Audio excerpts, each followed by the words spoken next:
Welcome to my analysis of two landmark defamation cases.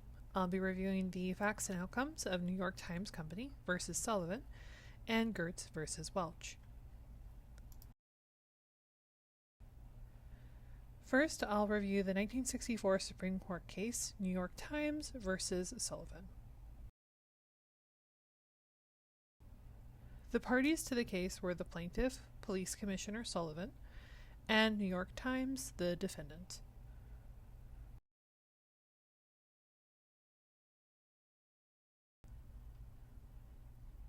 During the Civil Rights Movement, the New York Times published a full-page advertisement titled "Heed Their Rising Voices," which was purchased by allies of the movement to cover Dr. Martin Luther King Jr.'s legal fees after he was arrested for tax fraud.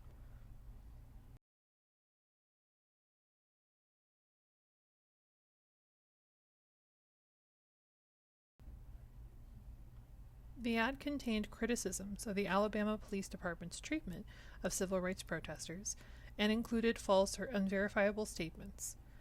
The Committee to Defend Martin Luther King and the Struggle for Freedom in the South claimed in the ad, in regards to African American students and the police response, that their leaders were expelled from school, and truckloads of police armed with shotguns and tear gas ringed the Alabama State College campus. The ad additionally claimed that the dining hall was padlocked in an attempt to starve them into submission. The ad also mentions the bombing of Dr. Martin Luther King's home and multiple arrests and assaults of Dr. King, by they, which can be assumed to mean the police force mentioned earlier in the ad.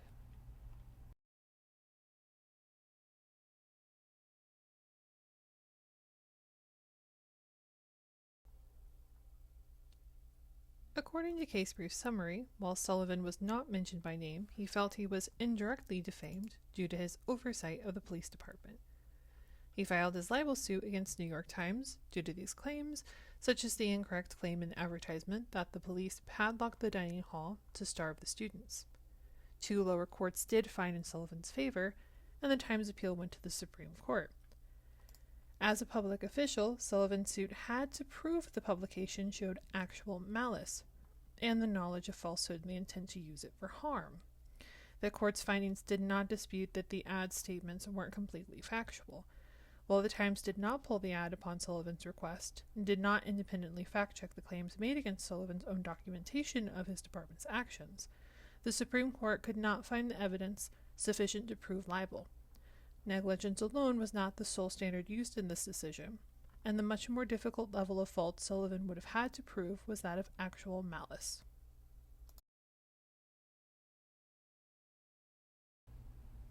The New York Times was exercising their right to freedom of speech. Sullivan would have had to meet certain criteria to prove libel. He failed to prove that the ad statements were actually about him, and as a public official, Sullivan did not meet the standard of showing the statements in the ad were made with the intent to harm him. The case was decided in March of 1964, when the Supreme Court found in favor of the defendant. The ruling determined there was insufficient evidence for the libel case to undermine New York Times' freedom of speech rights under the First Amendment. The second case I'll be reviewing is another Supreme Court case, Gertz versus Robert Welch. The parties involved in this case were the plaintiff, attorney Elmer Gertz, and the defendant, magazine publisher Robert Welch. Gertz represented the family of Ronald Nelson, who was shot by police officer Richard Nuzio.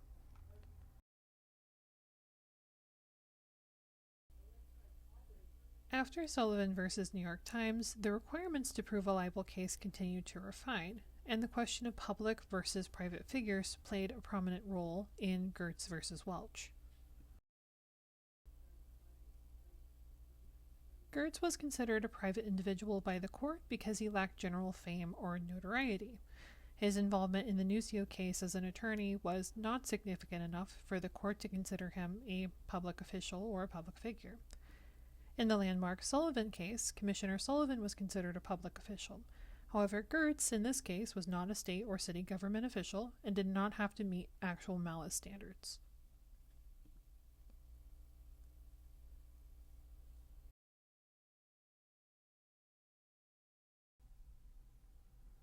the American Opinion article made multiple defamatory statements, including claims that Gertz had a criminal record and a Communist Party affiliation, and that he had participated in the framing of Nucio, the police officer arrested for the murder of Nelson.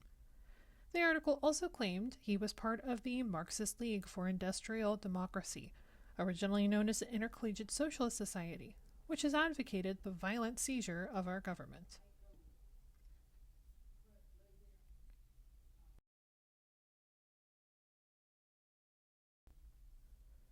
They also stated he was a member of the National Lawyers Guild, which they claimed was a communist organization that had planned a communist attack on the Chicago police during the 1968 Democratic Convention.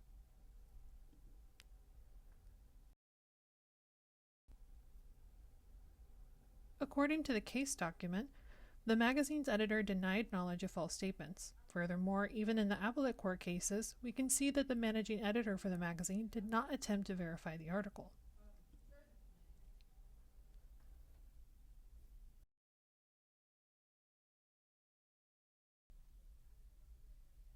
These accusations were meant to cast the plaintiff as un-American and to undermine his reputation as an attorney.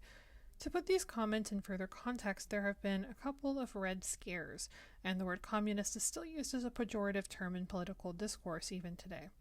In the 1950s, Senator Joseph McCarthy led probes into an alleged communist infiltration of the U.S. government, part of the second Red Scare that negatively impacted Americans accused of communist ties.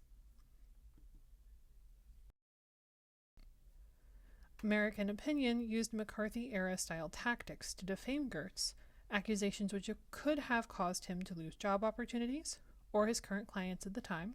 He could also have faced personal and professional harassment. If sufficient public outrage had been cultivated by the article, his safety itself could have been compromised, in addition to any loss of reputation. The accusations of Gertz being a Leninist and communist fronter, along with the accusation of a frame-up, were all considered defamatory statements by the Supreme Court's ruling. American Opinion could have stuck with any verifiable facts, such as organizations or groups that Gertz was actually a part of, while avoiding loaded or pejorative terms. However, the article, which alleged that he framed a police officer among its other defamatory claims, did not actually need to be published. While it is important to cover stories where the innocent may be falsely accused, this was verifiably not the case in this situation. The managing editor needed to closely review the statements to see if they had any merit, and it would have been in the publication's best interest to avoid running this article entirely. The publication's actions were more in line with a character assassination than the unbiased coverage of a murder case.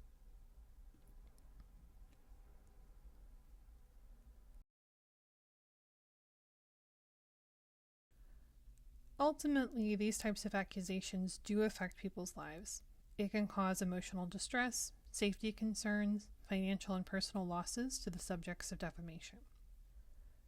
From a media perspective, public figures may have a higher standard to meet to prove liable, but lawsuits are costly and can damage finances and reputations for all involved, regardless of the legal outcome. These cases are particularly relevant to my work, as my beat is advocacy adjacent. I will pursue disability and discrimination stories. When approaching these stories, I will need to take the utmost care in both protecting and verifying my sources, and avoiding any claims that I can't support with strong evidence. For example, if I run with a story from one source that claims an employer is denying autistic job seekers on the basis of their disability, I need to understand the true implications of what I'm writing. I need to consider if I have the defense of the truth on my side, and more importantly, is the story strong enough to warrant the risk of leveling discrimination accusations against an individual or a business?